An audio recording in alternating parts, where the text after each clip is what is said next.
देखो next topic क्या है, विद्युत क्षेत्र, इलेक्ट्रिक फील्ड है। ये वास्तव में विद्युत क्षेत्र है क्या, इसको समझना है। ये पैदा क्यों हुआ? पैदा होता है विद्युत क्षेत्र जब स्थिर बिंदु आवेश होता है।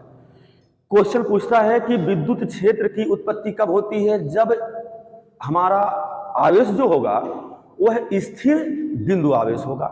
मतलब आवेश क्या रहेगा? स्थिर रहेगा। तो क्या उत्पन्न होगा? विद्युत क्षेत्र। ध्यान से समझिएगा, स्थिर बिंदु आवेश के कारण कौन सा क्षेत्र उत्पन्न होता है? विद्युत क्षेत्र उत्पन्न होता है। विद्युत क्षेत्र के कारण क्या उत्पन्न होता है? विद्युत क्षेत्र किसके कारण उत्पन्न होता है? स्थिर बिंदु आवेश के कारण उत्पन्न होता है। दिमाग में मतलब स्थिर हो, एक चीज आ गया, स्थिर शब्द जो जुड़ रहा है कि आवेश गतिमान नहीं है बल्कि आवेश क्या बाबू? स्थिर है। आई बात समझ?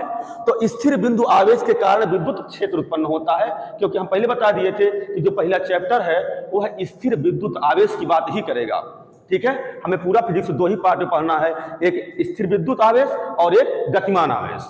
ठीक है, तो हम अभी स्थिर विद्युत आवेश पढ़ रहे हैं, तो विद्युत क्षेत्र उत्पन्न हो गया। अभी कहता है विद्युत क्षेत्र क्या होता है? भाई सिंपल सी बात आप समझिए, अगर मेरा कमरा है तो मैं इस कमरे का राजा हूं। ठीक है, अगर कोई इसके अंदर आने की कोशिश कर रहा है तो अगर मेरा उससे संपर्क है तो उसको बुलाएंगे, नहीं संपर्क है तो भगाएंगे। आई बात समझ? तो ये बताओ, अगर मैं यहां पर खड़ा हूं तो ये मेरा क्षेत्र हुआ कि नहीं हुआ? आई बात समझ?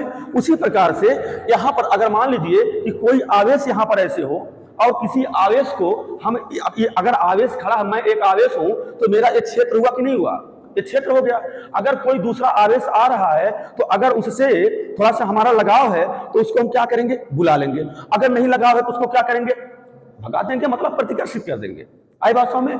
तो कहने का मतलब क्या हुआ कि किसी आवेश के चारों तरफ का वह क्षेत्र जिसमें कोई आवेश लाने पर वह आवेश आकर्षण अथवा प्रतिकर्षण का क्या करे?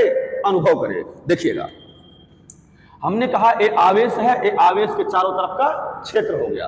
अगर आप दूसरा आवेश यहां पर कोई ला रहे हो तो ये बताइए, हम बताए हैं जब आवेश होता है तो दोनों के बीच क्या होता है? आकर्षण अथवा प्रतिकर्षण होता है। तो यह आवेश क्या करेगा? जैसे इसके अंदर पहुंचेगा तो या तो इसको खींच लेगा या तो इसको भगा देगा, या तो आकर्षित कर लेगा या तो प्रतिकर्षित कर लेगा। तो इस आवेश के चारों तरफ का वह क्षेत्र जिसमें कोई आवेश लाने पर आवेश क्या करे?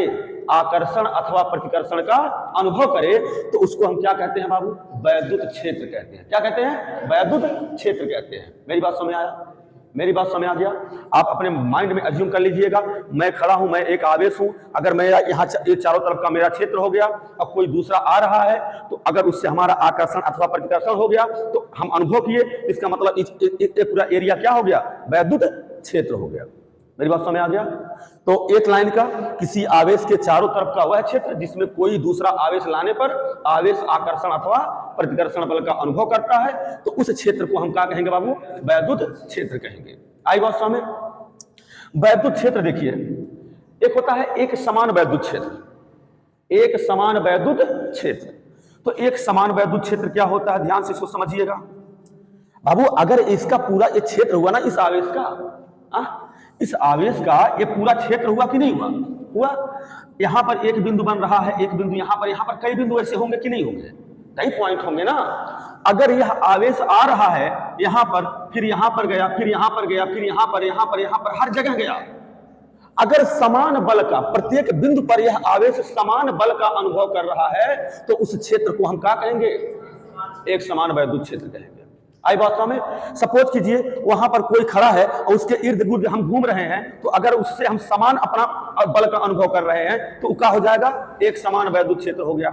अगर यही आवेश प्रत्येक बिंदु पर जाता है और ये अलग अलग बल का अनुभव करता है, यहां कुछ और किया, यहां कुछ और किया, यहां कुछ और किया, तो उसको क्या कहेंगे? असमान वैद्युत क्षेत्र। क्या कहेंगे? असमान वैद्युत क्षेत्र। मेरी बात समझ आया दोनों? असमान वैद्युत क्षेत्र हो गया। आई बात समझ? एक क्लियर हो गया पूरा बाबू? किसी कोई समस्या नहीं है? ठीक है, एक बार पुनः रिपीट कर दें।